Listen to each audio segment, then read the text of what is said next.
So as I said, there's a very good reason why we got such a slow mark in the last video. And this is going to be something that will depend a lot upon what's going on in your system and what kind of brush you're using. But for this particular brush, there's an option that we need to turn off in order to get a more responsive brush mark.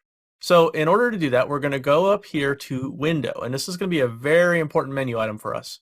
And if we come down through all of these items that we see up here in the Window menu, we're going to go to the Brush Control Panels, and then we're going to choose General. Now you'll notice that this does have a keyboard shortcut of Control B, and it may be a good idea to memorize that because this is something that you're probably going to want to get into very often. Now, as this comes up, the dab profile is full size, and this is basically a full size representation of the same thing that you would see if you're looking at the dabs and stroke preview here at the bottom.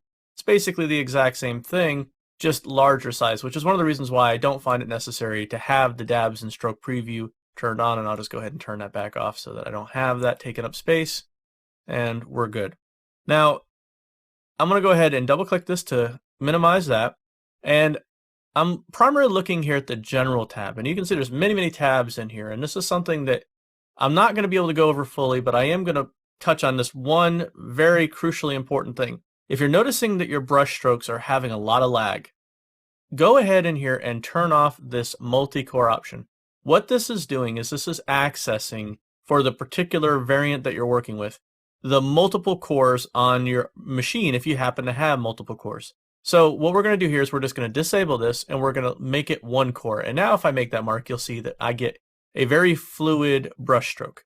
Now, the problem with this is that this is not a global setting, meaning that if I were to change to say something like the 2H drafting pencil and come over here, you'll see that the multi-core is now enabled for that variant. And if I were to begin to mark, you'll see that I get the same kind of slow response. So I have to turn this one off here to get that fluid stroke as well.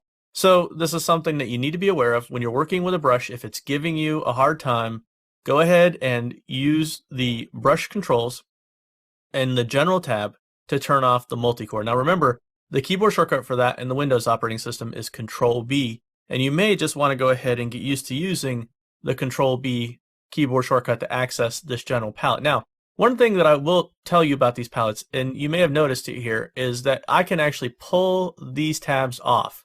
And now this tab is on its own, it's in its own place, completely separate from the rest of these options. And if I close those options now, by clicking that little red dot, I can now access just that General tab.